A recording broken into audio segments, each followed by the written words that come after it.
هشام آيت منا باغي يبان دابا هو العراب الجديد ديال الوداد من بعد سعيد الناصيري. ولكن الى قلبنا في الارشيف والتحقيقات القضائيه غنلقاو ماضي كحل وحاضر عامر بشبهات الفساد المالي والسياسي.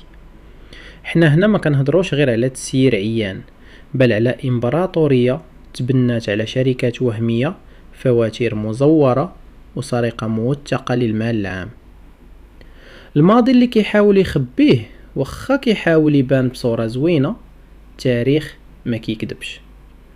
في اكتوبر 2002 آيت منا كان مورا القاضي في السجن المدني بسالة، وتحاكم قدام محكمة العدل الخاصة، والتهمة دار عصابة ديال شركات وهمية باش يغسل الفلوس ويصيفطها البنك في جنيف بسويسرا. التحقيقات ديك الساعة كشفت باللي زور فواتير ديال سلعة ما كايناش، وهذا الشيء خلى القضاء السويسري والفرنسي يخرج فيه مذكرة بحث دولية من عام 1998. آيت منا محبسش هنا، بل واصلات يديه حتى العقارات المحمدية. خدا أراضي في قلب المدينة ب400 درهم للمتر، وعاود فيها البيع بآلاف الدراهم. أما بخصوص فريق شباب المحمدية فراه ردو شركة عائلية ديالو.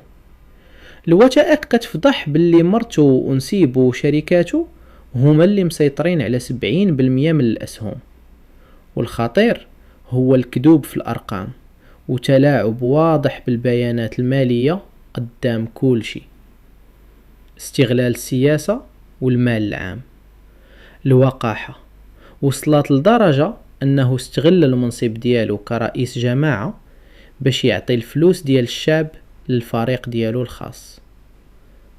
زيد عليها علاقته بسعيد الناصيري، تحويلات مالية غامضة وشكوك باللي عنده يد مع الشبكة ديال الناصيري اللي دابا في الحبس، وصفقات مشبوهة مع قيادات من حزب البام.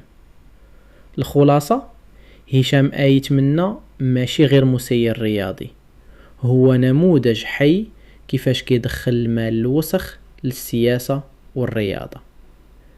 من الزنزانة ديال سالة في 2002 للرئاسة ديال الوداد اليوم.